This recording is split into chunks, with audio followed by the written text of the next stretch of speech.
Акын жолу даңгыр эмес чейир жол. Акын жолу далай жолдон кыйын жол. Акын жолу сырың катса өзүңдөн, анда досум, кыйын жолдон кыйын бол. Акын жолу ар ким түшкөн жарыш жол. Акын жолу не бир татаал алыс жол. Акын жолу кээде кокус кыйшайса, анда досум, өзүң түз бол, калыс бол. Акын жолу кыялуу жол, кырдуу жол. Акын жолу кызыгы көп, сырдуу жол. Акын жолу кээде күңүрт көрүнсө, анда досум, өзүң шам бол, нурдуу бол. Акын жолу мезгил сайын өсөр жол.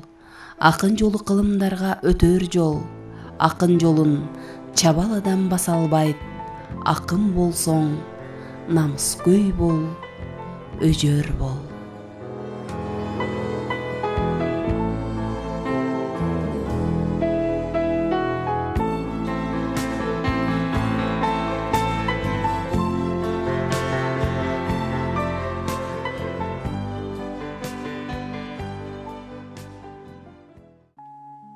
Кыргыз Республикасынын баатыры, кыргыз эл акыны Токтогул атындагы мамлекеттик сыйлыктын ээси Сооронбай Жусуев азыр 89 жашта. Дагы эле калеми колунан түшпөгөн мээнеткеч акын учурда Арашандагы жазуучулар үйүндө эс алуу менен бирге эмгектенүүдө. Эми азыркы кезде 90га карай бир кадам шилтеп аткан кезим. Эми Кудай 90га жеткирсе, мен абдан Кудайга ыраазы элем.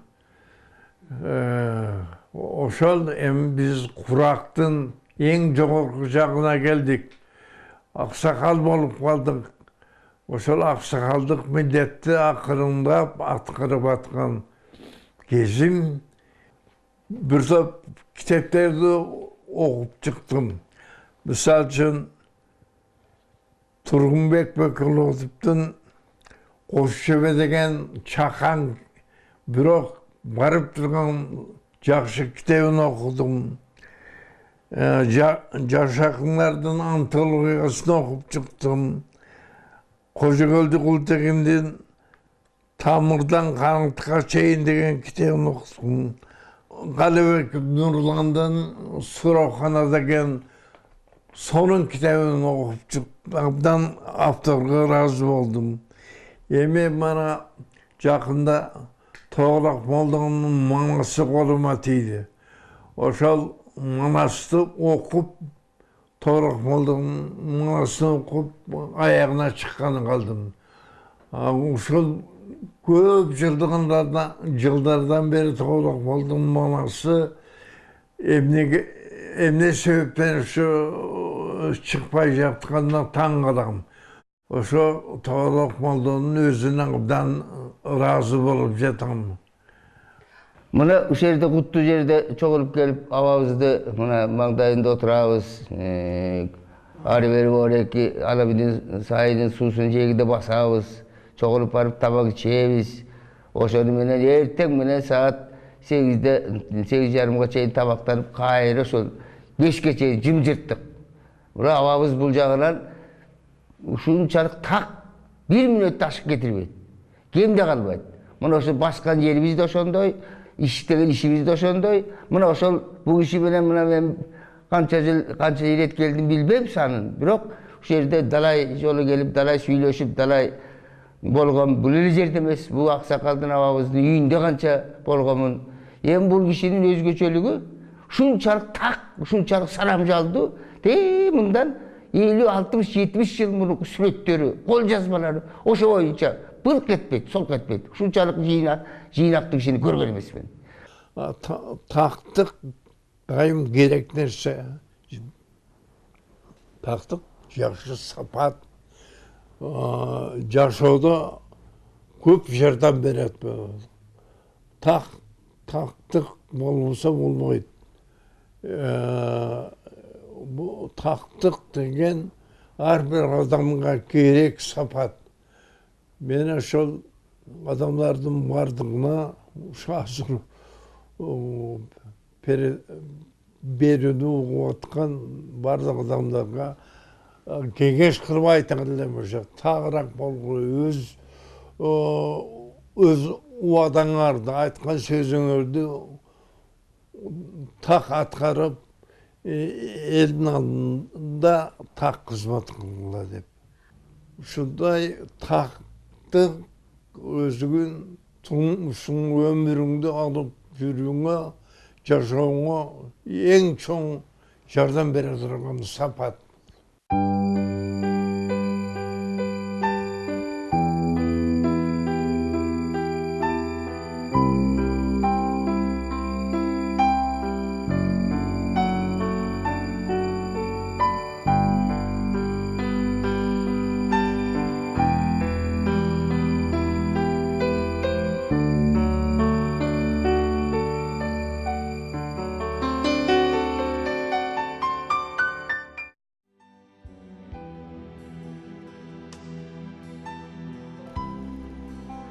Адаммын, таш эмесмин катып турган.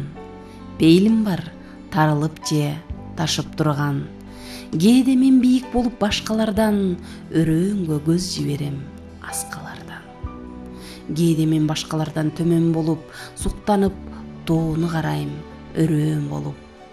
Кээде мен көптү көргөн чал боломун, олуттуу, токтоо мүнөз жан боломун.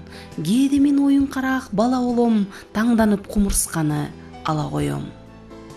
Кээ күнү шамал болуп шашкым келет, кээ күнү араң элкип баскым келет. Кээде мен жанган отко түшүп турам, кээде мен ичиркенип үшүп турам. Кээде мен каткырамын, жашарамын, кээде мен кирпигиме жашаламын.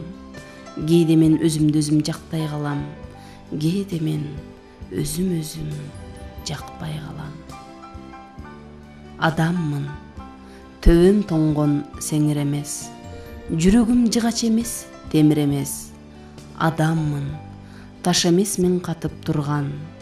Пейилим бар, тарылып же ташып турган. Ар бир акындын, жазуучунун табияты болот, жаратылышы. Бул абамдан ошо өзү кыргыз элинин наркын салттын канына сиңирип алган. Анан ата журтубузду коргоп, кан көкөрлөгөн жерде, ошо кайнаган бир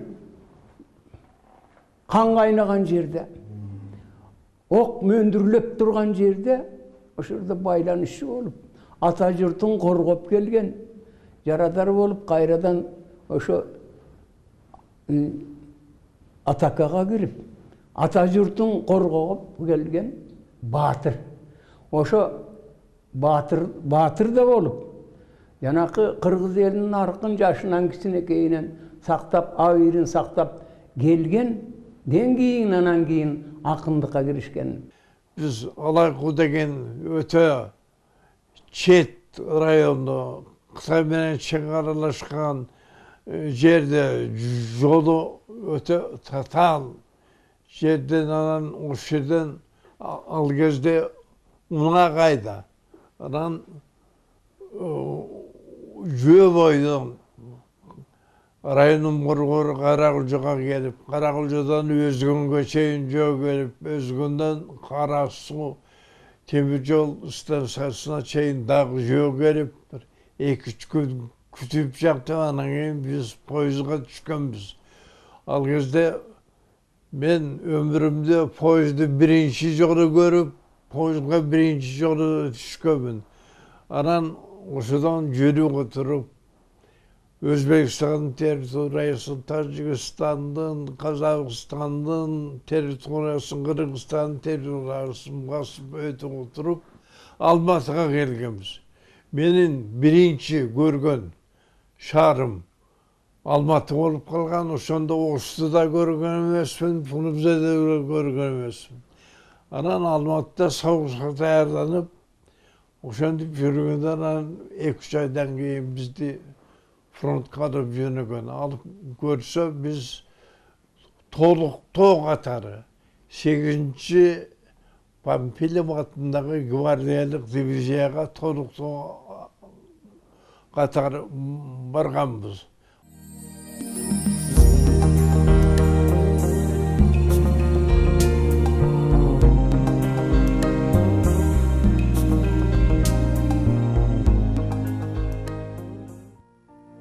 Обанда мындан башка элем 18 гана жашта элем, кан күйгөн жерде жүргөмүн, касканы кийип башка мен. Көрсөк да ажал канды биз, көмүскөлөбөй жанды биз, урушуп нечен түн ичи, уктабай тостук таңды биз. Көп басып жолду бутталып, көп жолу тоңдук муздадык, белсенип кышта суу кечип, бел чечпей карда уктадык. Азапты далай көргөнбүз, ар түнү шартка көнгөнбүз, аралап тоңгон бөлкөнү ар кимге теңдеп бөлгөнбүз.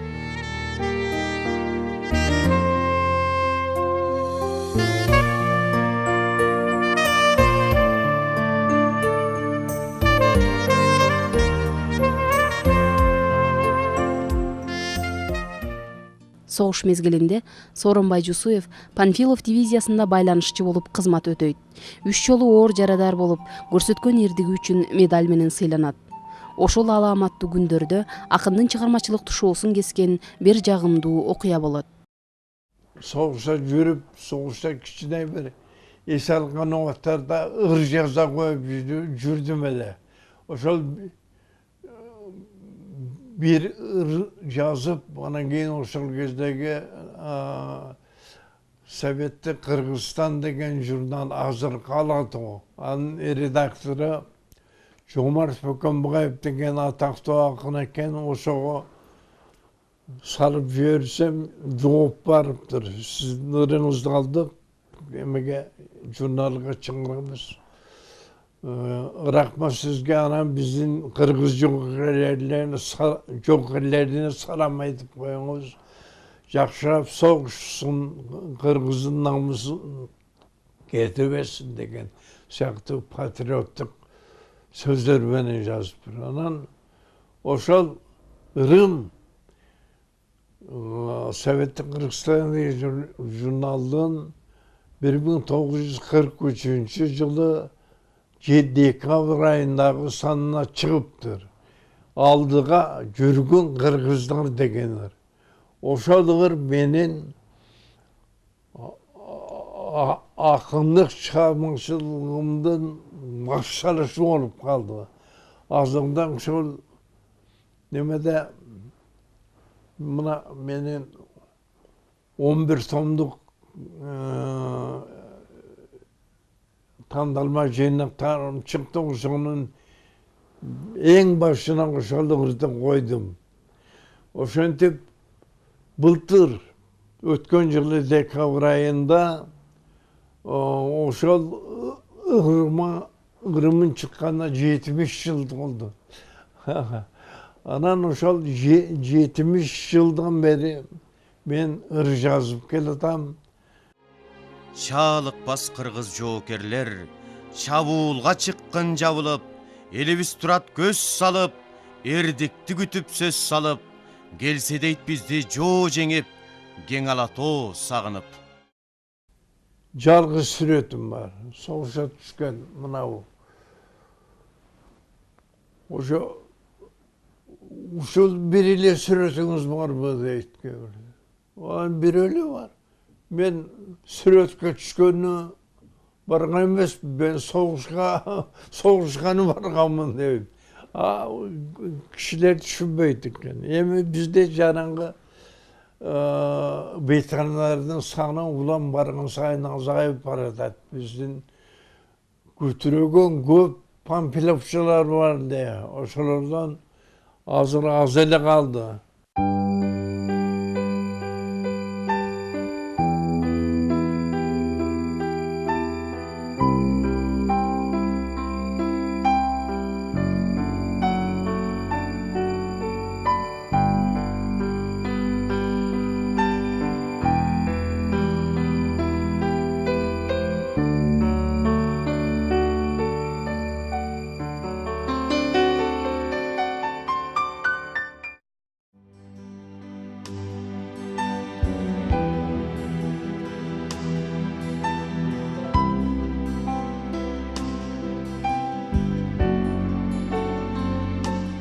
дыйкан искеп көктөмдө аба жытын, денесине сиңирет талаа жытын, жийде жытын жереңсеп турган өңдү, эне тамбайт эч качан бала жытын.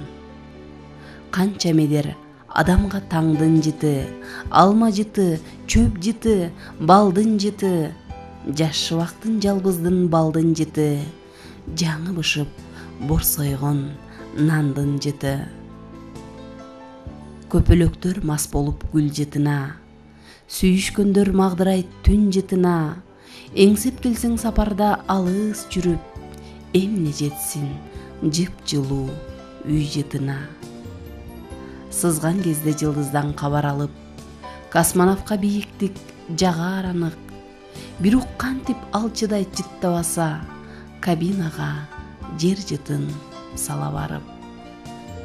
Укмуштечи буруксут жайыгышы, жер жүзүндө бейкут жыт жайылышы, ал жыттарды бузбасын бомба жыты, замбиректин коңурсук дары жыты.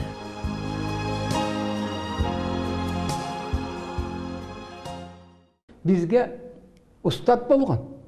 Жазуучулар союзунда 60-жылдарда биздин устатыбыз, ошондон баштап эле устатыбыз болуп, кеңешчи болуп, бизди далай жазуучуларды багын ачып, жазуучулукка алган, биринчи жолу дагы ушу мен жазуучулукка алган киши ушубуз.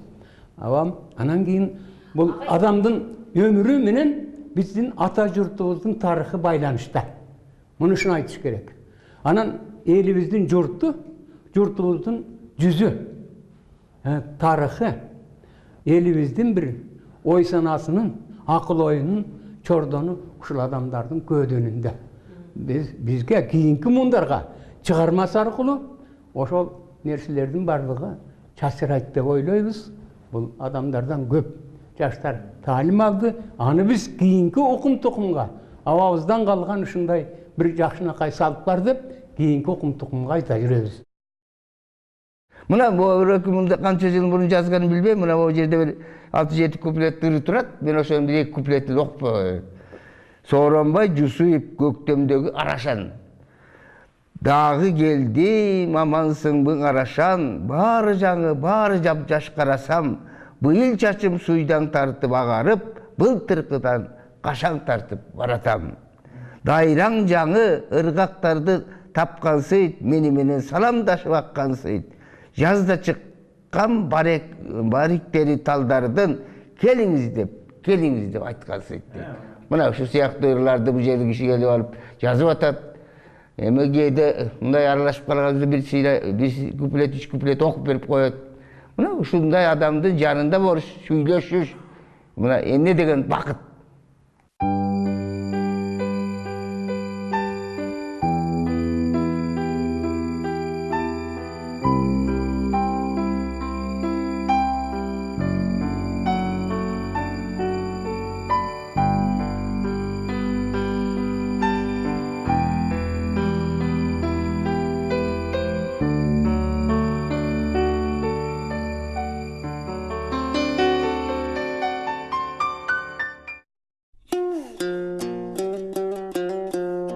Мен сыйынсам, тоолорго сыйынамын. Мен жыгылсам, тоолордон жыгыламын. Бүтсө керек, тоо менен боорум бирге, мен тоолорго тоорулуп кыйыламын.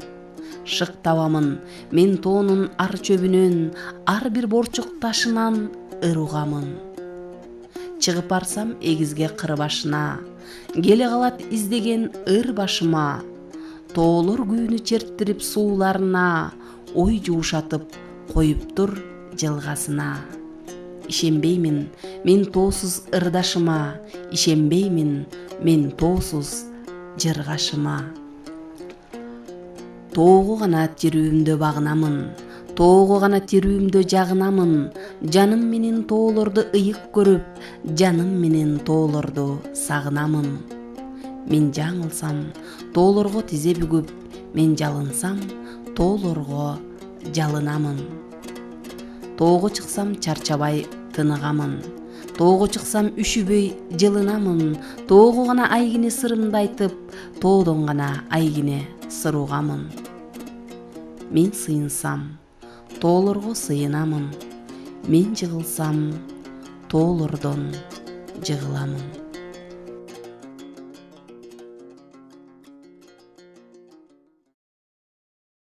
Мына о жерде Қалқан Машимаев деген ел жазып отырады. Бұяқта Иманайат кеңестен баға беріп кетішті. Мен өзімше баға берейін. Сооронбай Жээнбековке мен июнь айында болып тұрып келем. Мында ырым бар. Сағынам Сүйінбайды, Сооронбайды Арашан жылы борында деген оқып берген ертемен әлі. Эми Сооронбай Жээнбековтен мен бұл жерден Қырғыз көчі деген бір ырменен жасылған роман десе де болады. Өзінің ақ батасын үшеден берген ол жасмасына. Китап болып шықты. Андагы мен Ысыккөл, Сөңкөл, Сатыркөл, Сарычелек жөнінде 4 көл жөнінде бір топтам жасқам. Мына ушу эмегедагы кол жасмагадагы мына чыгып атат. Эртең менен айттым, ошого да ак батасын берген. Толкун жататырлардын сабында деп. Мына ошол келген сайын мен батасын алып кетем. И ошо батасы ошо жанагы басмага чыгыш үчүн дагы бөлөк болот мага. Кыргыздын баатыры, эл акыны, согуштун катчысы бата берип атсанан кийин тигилер деле жакшы эмекеде китеп ошо менен чыгат батасы менен. Ушул кетер кеткиче мына эртең менен Қалқан Машимаев менен сүйлөшүп отурат өзүнчө. Тенти менен сүйлөшүп отурат. Бу Тамара менен сүйлөшүп отурат, мен менен сүйлөшүп отурат. Аябай аңгемеге эмеге жакшы ынакты өзүн өзү ала качпайт. Мен баатырмын, мен акым, мен ушундаймын деп ала качпайт. Тескерисинче бизди өзүнө тартат да. Мына ошонун менен мен Сооронбай Жээнбековду сыйлаймын. Жана Кыргыздын эң жакшы лакабы бар жана. Урук болсоң кичик бол деген. Дайым кичик болуш керек. Дайым адам болуш керек.